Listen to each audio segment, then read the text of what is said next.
Et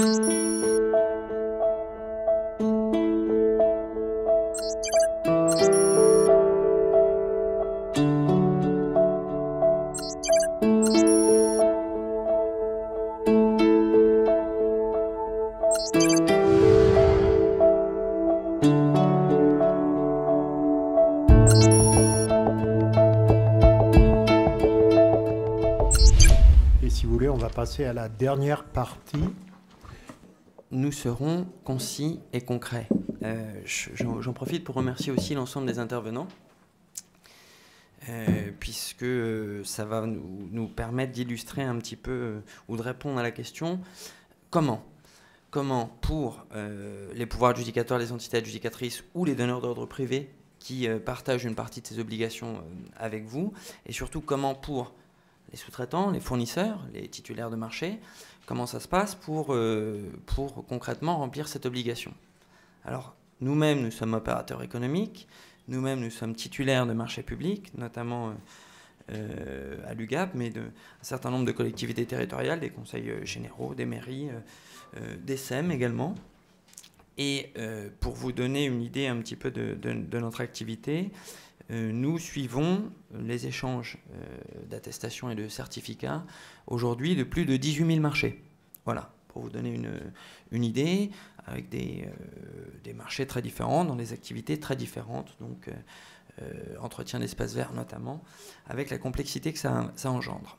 Alors je ne vais pas reprendre l'ensemble des éléments juridiques, je mets à votre disposition différents éléments. Le premier concret, c'est ce petit document, un vadémécum que nous avons préparé avec Maître Margaroli, qui reprend l'ensemble. Je vous ai vu prendre énormément de notes. Vous avez des rappels, des références, les éléments de texte, et puis on essaie d'être aussi assez illustratif sur la mise en place. Vous avez également en ligne quelques éléments concrets. On essaie de prendre sur un ton un petit peu plus... peut-être un langage un peu moins juridique, un peu plus concret, un blog qui s'appelle Achat et lutte contre le travail dissimulé, que je peux vous montrer, que je vais essayer de vous montrer, voilà. Donc vous tapez travail-dissimulé, alors c'est pas très joli, mais vous savez, voilà, c'est plus joli chez vous, mais nous sommes ici sous un environnement informatique de 2006. Donc... Donc voilà, vous avez des cas concrets, des éléments qui vous permettront d'aller un petit peu plus loin, de la jurisprudence commentée, des rappels des textes, des témoignages. Vous-même, vous pourrez sur cet espace poser vos questions, vous pourrez faire un ensemble de choses. Donc ce que je vous propose, c'est deux choses. Alors évidemment, je ne vous cache pas que j'en profite pour faire la promotion de notre solution, mais il y a quelqu'un dont on a peu parlé ou pas assez parlé jusqu'à présent, c'est l'opérateur économique. C'est-à-dire c'est le fournisseur, c'est le sous-traitant. Vous avez énormément d'obligations, l'environnement réglementaire est complexe, une partie est reprise dans le Code des marchés publics, dans les articles 46.1 et suivants, qui vous renvoient vers le Code du travail, vers le Code de la sécurité sociale, mais également parfois vers des lois de simplification qui peuvent apparaître pendant l'année, des circulaires de l'Office français de l'immigration. Donc on a un environnement réglementaire complexe, européen, réglementation nationale, et puis au-delà de ça, vous avez même parfois quelques spécificités dues au marché en lui-même, avec un certain nombre de documents à suivre. Donc la complexité qui se situe chez vous, elle se transmet naturellement chez l'opérateur économique auquel tout le monde va demander des pièces, parfois les mêmes, parfois différentes, parfois elles n'ont pas tout à fait le même nom. J'entendais tout à l'heure sur la liste des pièces, même dans le décret, on a encore des questions. Donc concrètement, pour l'opérateur économique, ça se passe comme ça. Je vous passe l'accès en ligne via un login et un mot de passe. Donc les opérateurs économiques qui ont la chance d'avoir des donneurs d'ordre équipés de solutions en ligne comme e-intestation qui intègrent, je ne ferai pas de digression, mais des outils permettant de répondre aux exigences en termes de normes européennes, notamment PEPOL, mais aussi pour les salariés étrangers, pour les fournisseurs étrangers, une partie du projet PEPOL s'attelle un tableau de correspondance qu'on appelle une ontologie entre les documents exigés dans le cadre des marchés publics sur une territorialité française par rapport aux autres pays européens. Elle est aujourd'hui remplie, complète, sur un certain nombre de pays. Pas tous, mais on a déjà 7 pays. D'ailleurs, je vous passerai l'ontologie à l'occasion pour révision, mais voilà, ça veut dire concrètement que ce qu'on demande aujourd'hui aux fournisseurs, si c'est un fournisseur autrichien par exemple, il va avoir directement ses propres pièces qui sont demandées et la correspondante est faite en amont. Donc on n'a pas, en tant que pouvoir adjudicateur, à rechercher le type de pièce, et quand on est opérateur économique, on n'a pas, c'est une sorte de traducteur, une sorte de table de correspondance. Je mets de côté parce qu'on a peu de temps, donc on va se concentrer au marché français. Alors, je me suis permis, je m'en excuse auprès de nos clients, de faire quelque chose qu'on n'a pas le droit de faire. Je nous ai mis en état critique, c'est-à-dire que j'ai retiré mon attestation URSSAF pour vous montrer comment aujourd'hui on va chercher son attestation URSSAF en ligne, et j'espère que cette démonstration va illustrer un peu les propos précédents. Donc c'est gratuit, j'ai un outil en ligne qui liste un certain nombre de pièces. D'accord ? Donc moi je vous le montre ici, je suis un opérateur économique, je suis Certicorps, j'ai un certain nombre de marchés. Si la connexion Internet fonctionne, je vais vous les montrer. Elle fonctionne, avec notamment l'UGAP et puis un certain nombre de donneurs d'ordre publics et privés. Et il me demande via la plateforme un certain nombre de pièces selon une périodicité. On parlait de 6 mois pour les documents de lutte contre le travail dissimulé. On a d'autres périodicités pour les certificats annuels. Et puis après, on a des documents en cours d'exécution du marché qui peuvent être demandés également. Donc, moi, j'ai une interface sur laquelle on va me dire, ici, clairement, dépose ton document social. Alors, je vais cliquer sur « Déposer le document ». Je me reconnais, je suis aux URSSAF. On me rappelle qu'il y a différents types d'attestations disponibles sur le site des URSSAF. Je vous passe la petite vidéo ici. On a tout simplement mis un tutoriel pour aller chercher son attestation. Et je vous propose tout simplement d'aller chercher l'attestation URSSAF de Certicorps en temps réel.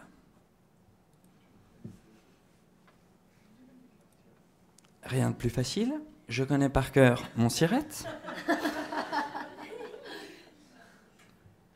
J'ai un assistant numérique.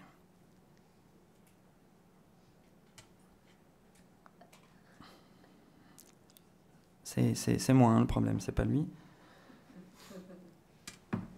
Donc ça, je connais un peu mon SIRET. Je suis déjà adhérent URSSAF en ligne, j'ai donc un code.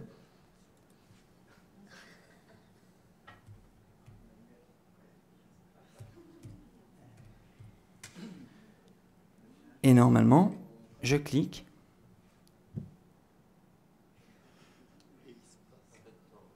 Et j'accède à mon compte URSSAF en ligne.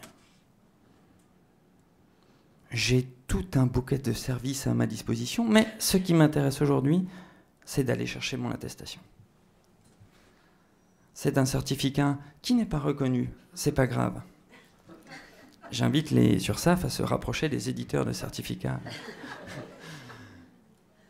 Donc, je me reconnais, de Rhin, c'est pas moi, c'est notre comptable, et puis donc voici les informations concernant la société. J'ai besoin, donc là on va faire l'attestation de vigilance. Je vais dans la rubrique mes attestations. Vous attendiez pas à avoir une démo en temps réel, hein ? C'est ça l'innovation. Et alors, j'en ai déjà parce qu'en fait j'ai triché, je suis à jour, mais on va en demander une en temps réel parce que depuis le début d'année, effectivement, cette attestation est générée en temps réel. Auparavant, on avait un petit délai de 48 heures maximum. Maintenant, on est vraiment sur du temps réel. Donc, je demande mon attestation de vigilance. J'ai accès à mon attestation de marché public. L'attestation de marché public, c'est ce que vous demandez préalablement. C'est un certificat annuel. Donc là, l'attestation de vigilance. Je note que l'attestation de compte à jour existe toujours. Et je me dis, si quelqu'un me la demande, je l'aurai. Mais je crois qu'elle n'est plus demandée. Voilà. Donc je fais ma demande. C'est traité en temps réel. Et regardez, ma demande a bien été prise en compte. Une attestation m'a été délivrée. C'est vrai. La voici. Nous sommes bien le 14-3. Elle est là. et je vous montre mon attestation. Si la sécurité de la Caisse des dépôts me le permet.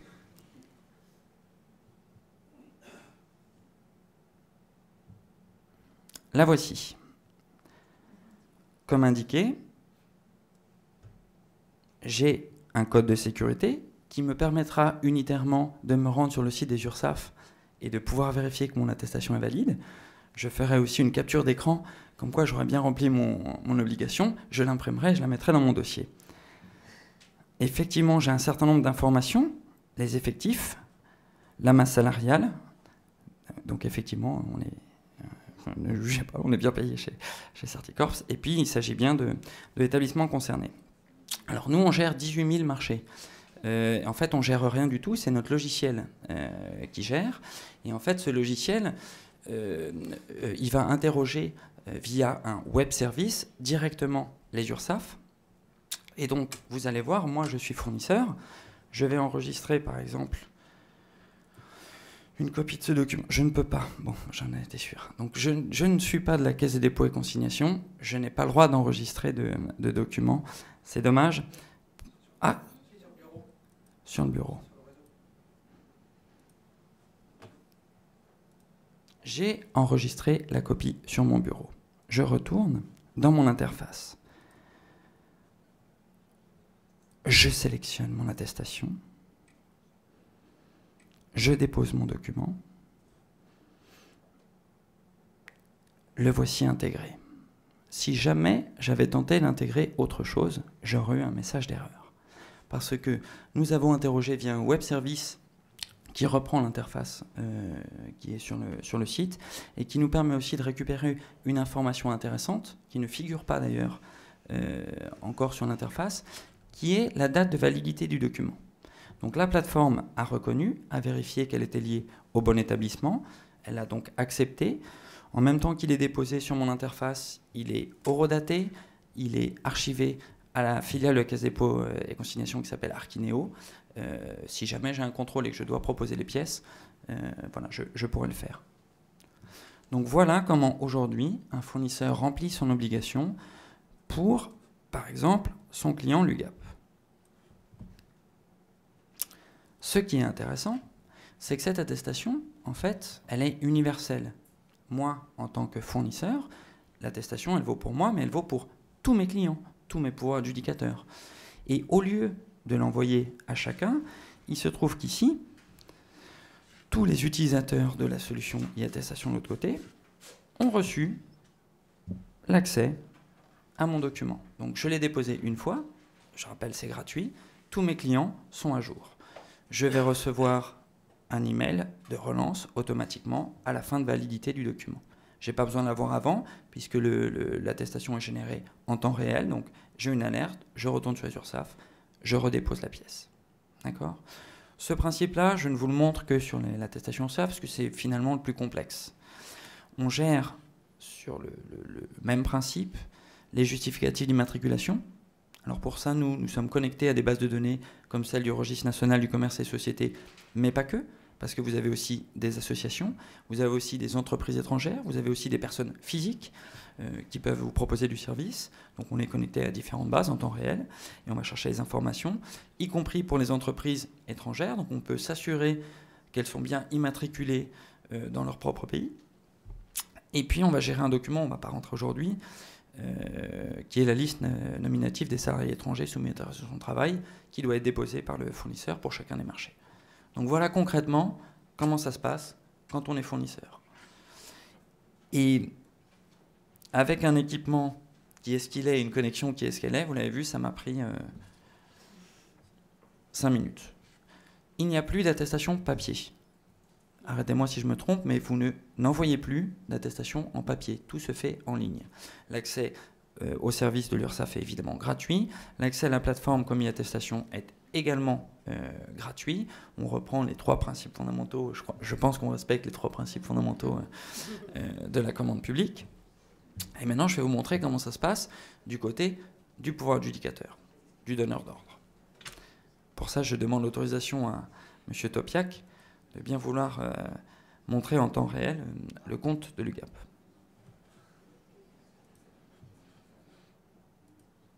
Et voici. Donc nous sommes sur le compte de l'UGAP, qui surveille 685 titulaires de marché pour 2119 marchés différents. 578 de ces titulaires sont inscrits. Et on a 57% de dossiers complets, 17% de dossiers incomplets, mais on a un délai de tolérance. Peut-être qu'ils viennent juste d'être signifiés. Et puis on a des dossiers critiques. Donc ça permet notamment après à chacun d'avoir son action de relance, son précontentieux, etc. etc. Ce taux de complétude varie pendant l'année. Il a particulièrement varié depuis ce début d'année parce qu'il y a beaucoup de choses qui ont changé. Les attestations ont changé, le mode d'obtention a changé. Donc on est sur un environnement réglementaire qui est difficile à appréhender, y compris pour le fournisseur. J'ai entendu M. Quimp tout à l'heure évoquer le DC6 qui s'appelle Noti 1 et qui reprend en fait les éléments du Code du travail qu'on a vu. C'est concrètement un justificatif d'immatriculation, une attestation de déclaration et de paiement des cotisations auprès d'un organisme social et la liste nominative des salariés étrangers soumis à attestation de travail. Donc ça change, ça évolue. Au niveau européen, ça évolue aussi. Il y a des travaux de simplification des marchés publics. Notre donneur d'ordre à nous, e-attestation, c'est d'abord la réglementation, ensuite l'opérateur économique. Il faut que pour lui ce soit simple, ce soit clair, qu'il soit accompagné et autonome. Et enfin, c'est vous, dans vos habitudes de passation de marché, dans vos outils, etc., etc.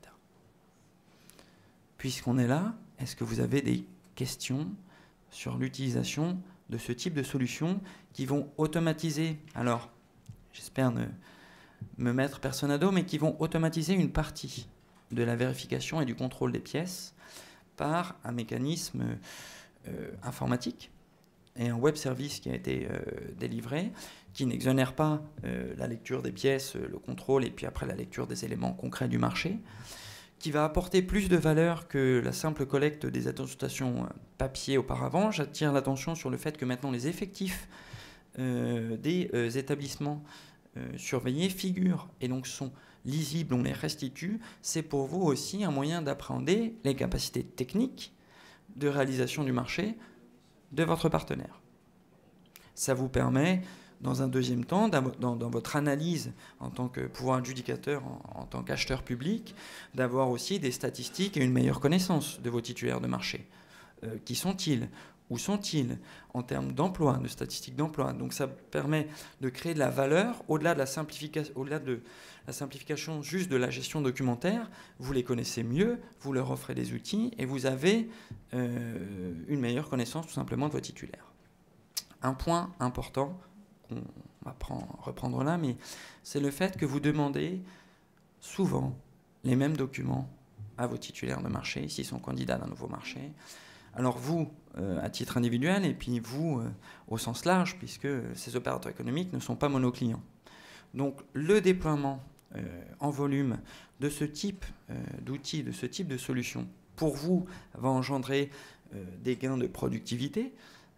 Donc vos acheteurs, vos responsables de marché vont pouvoir consacrer leur temps à leur métier et moins au contrôle des pièces et à l'établissement des dossiers, mais aussi pour l'opérateur économique. On ne parle plus, c'est plus la tendance cette année de la démat, mais ça veut dire aussi c'est autant d'enveloppes en moins, c'est autant de courriers en moins, ça reste écologique la démat. Hein. Et c'est vrai qu'en France, concrètement, la dématérialisation au sens large des marchés publics, ça reste 4,5%, 5%, les statistiques divergent, mais ça va s'accélérer très vite. Je donne un exemple qui est le Portugal, je crois, qui a été cité tout à l'heure. En 1 an et demi, avec une réglementation ferme, avec des obligations, avec une marche forcée, on est passé de pratiquement rien à plus de 75% des marchés publics dématérialisés. On y va. C'est sûr, on y va. J'interviens à titre personnel en tant qu'expert auprès d'une commission de simplification des marchés publics au niveau européen. On est sans doute les moins avancés en termes d'outils de signature électronique, effectivement outils de suivi en termes d'exécution, mais c'est sûr, la réglementation, on l'a vu sur les marchés de plus de 90 000 € sur les prestations intellectuelles, vous ne pouvez plus refuser une réponse électronique, ça va s'étendre, ça va s'accélérer, c'est un processus qui va mettre peut-être 2 ans, mais avec ce type d'outils, avec le développement aussi d'outils interopérables, disponibles, pas chers, on va avoir une massification de ce type d'échange. Est-ce que vous avez des questions sur le principe, sur la mise en place, sur l'utilisation ? Monsieur ? Est-ce que vous avez l'intention d'y associer le label IDNUM qui simplifie donc le login mot de passe? Alors, nous suivons de près le label IDNUM. Il y a également au niveau européen, on en parlait tout à l'heure, différents projets que nous suivons de près. Oui, évidemment, puisque tout ce qui va être simplification et en même temps authentification de la personne qui a des droits, là on parle d'engagement pour l'entreprise important. Là, on n'a pratiquement plus d'attestation sur l'honneur dans le cadre de la lutte contre le travail dissimulé, puisque la réglementation a simplifié. Elle a renforcé l'obligation de contrôle, mais elle a supprimé les attestations sur l'honneur. Mais il existe encore des documents avec des engagements, notamment des chefs d'entreprise sur des capacités, des compétences particulières. Donc c'est important de savoir la qualité du signataire. Donc oui, nous suivons IDNUM. En fait, on regarde un petit peu l'ensemble des projets de façon à être interopérable et de prendre le meilleur de chacun des projets. PayPal, on est évidemment compatible PayPal, on participe à ce projet-là. On est également très attentif à ne pas être restreint au marché public, mais à être compatible aussi avec les entreprises, les donneurs d'ordre privés, qui ont les mêmes obligations en matière de lutte contre le travail dissimulé et qui, eux, ont des outils, je les considère un petit peu plus en avance sur un certain nombre de facilitateurs avec leurs fournisseurs. Donc oui, nous suivons IDNUM. Il y a d'autres projets qu'on suit aussi. Si vous voulez, on pourra échanger sur ce sujet.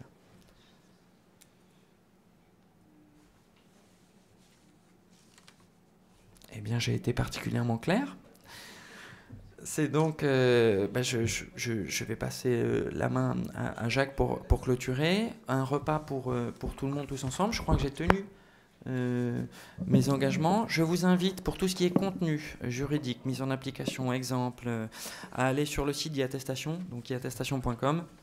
Vous avez les témoignages, vous avez le blog que nous animons. Si vous-même vous avez des questions, n'hésitez pas à les poser sur le blog. Si vous avez des témoignages, des choses comme ça, du partage d'expérience, du retour d'expérience, c'est plutôt le bienvenu. Et puis l'ensemble des contributeurs, nous, on est assez preneurs.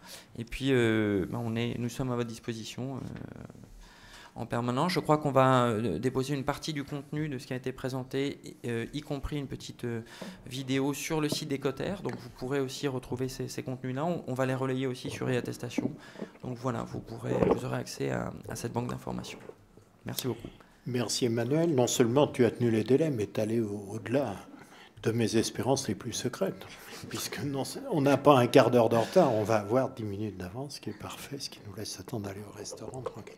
Bon, il me reste à remercier tous les intervenants de cette matinée, dont le contenu m'a paru tout à fait intéressant et tout à fait équilibré, d'ailleurs, entre le technique, le juridique, et puis avec ce côté concret et réaliste qui est un peu la marque des Cotères, c'est-à-dire on n'est pas là pour se perturber l'intellect, on est là pour essayer de trouver des solutions et de rapprocher, puisque c'est notre vocation, de rapprocher les acteurs publics et les acteurs privés.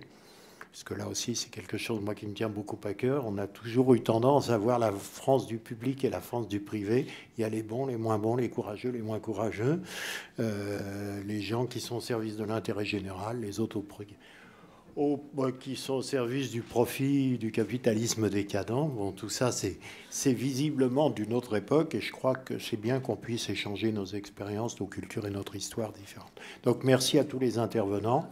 Et puis, on se retrouve tous au restaurant. Suivez le guide. Merci. Merci.